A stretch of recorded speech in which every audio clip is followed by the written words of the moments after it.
Hi అండి, sambar recipe అండి. మంచి టెక్చర్తో మంచి టేస్ట్తో రుచిగా హ్యాపీగా అయితే ఎంజాయ్ చేయొచ్చండి ఈ సాంబార్ని.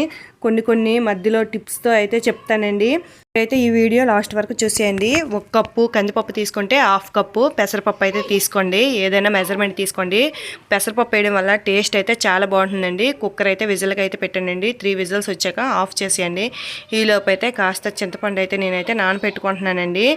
నాకు ఈ పెద్ద కుక్కర్లో అయితే 3 విజిల్స్ పడుతుందండి. చిన్న కుక్కర్లో అయితే 5 విజిల్స్ పడుతుందండి. అందుకనేసి పెద్ద కుక్కర్ అయితే పెట్టానండి. పప్పు తక్కువైనా సరే కొన్ని వెజిటేబుల్స్ మన దగ్గర ఏ వెజిటేబుల్ ఆనియన్, టమాటో, ములంకాడ, వంకాయ, దోసకాయ, క్యారెట్ అండి నేనైతే తీసుకున్నాను వెజిటేబుల్స్. పప్పు అయితే కుక్ అయిపోయిందండి. దీన్ని అయితే మంచిగా స్మాష్ చేసుకోవాలి.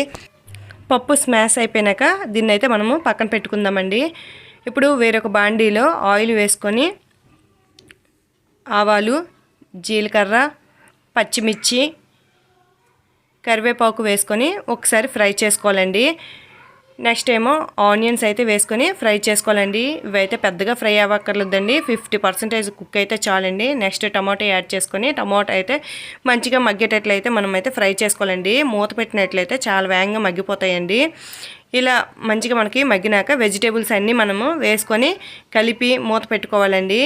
ఈ ఆవిరికి కుక్ అవ్వడం వల్ల మంచిగా వెజిటేబుల్స్ కూడా ఫ్రై అవ్వడం వల్ల టేస్ట్ అయితే చాలా బాగుంటుందండి. వాటి పచ్చివాసన పోతూ మంచిగా అయితే కుక్ అవుతాయండి వేగంగా. ఇందులో టేస్ట్ తగ్గట్టు సాల్ట్, పసుపు, కారం అయితే నేనైతే వేసి కలిపేసి అయితే మళ్ళీ కాసేపు అయితే ఉడికించానండి. వీటిని అయితే మనకైతే 70-80% వెజిటేబుల్స్ అయితే ఇక్కడే కుక్ అయిపోవాలండి.